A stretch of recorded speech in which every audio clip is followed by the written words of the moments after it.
Genesis 3. Now the serpent was more subtle than any beast of the field which the Lord God had made. And he said unto the woman, Yea, hath God said, Ye shall not eat of every tree of the garden? And the woman said unto the serpent, We may eat of the fruit of the trees of the garden, but of the fruit of the tree which is in the midst of the garden, God hath said, Ye shall not eat of it, neither shall ye touch it, lest ye die. And the serpent said unto the woman, Ye shall not surely die. For God doth know that in the day ye eat thereof, then your eyes shall be opened, and ye shall be as gods, knowing good and evil. And when the woman saw that the tree was good for food, and that it was pleasant to the eyes, and a tree to be desired to make one wise, she took of the fruit thereof, and did eat, and gave also unto her husband with her, and he did eat. And the eyes of them both were opened, and they knew that they were naked, and they sewed fig leaves together, and made themselves aprons. And they heard the voice of the Lord God walking in the garden in the cool of the day. And Adam and his wife hid themselves from the presence of the Lord God amongst the trees of the garden. And the Lord God called unto Adam, and said unto him, Where art thou? And he said, I heard thy voice in the garden, and I was afraid, because I was naked, and I hid myself. And he said, Who told thee that thou wast naked?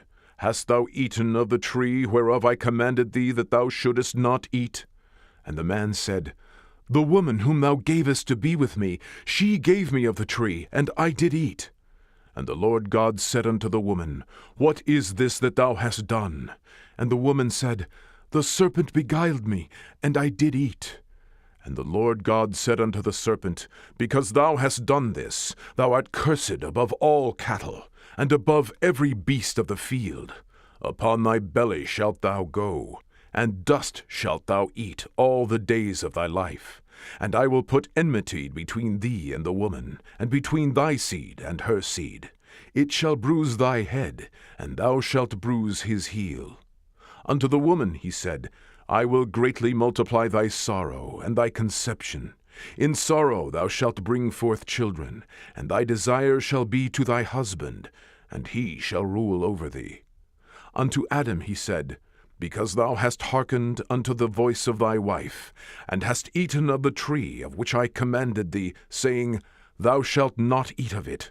Cursed is the ground for thy sake. In sorrow shalt thou eat of it all the days of thy life. Thorns also and thistles shall it bring forth to thee, and thou shalt eat the herb of the field. In the sweat of thy face shalt thou eat bread, till thou return unto the ground, for out of it wast thou taken. For dust thou art, and unto dust shalt thou return. And Adam called his wife's name Eve, because she was the mother of all living.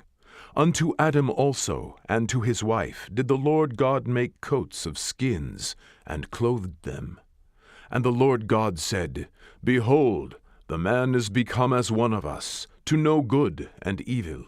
And now, lest he put forth his hand, and take also of the tree of life, and eat, and live forever. Therefore the Lord God sent him forth from the Garden of Eden, to till the ground from whence he was taken. So he drove out the man, and he placed at the east of the Garden of Eden cherubims, and a flaming sword which turned every way, to keep the way of the tree of life.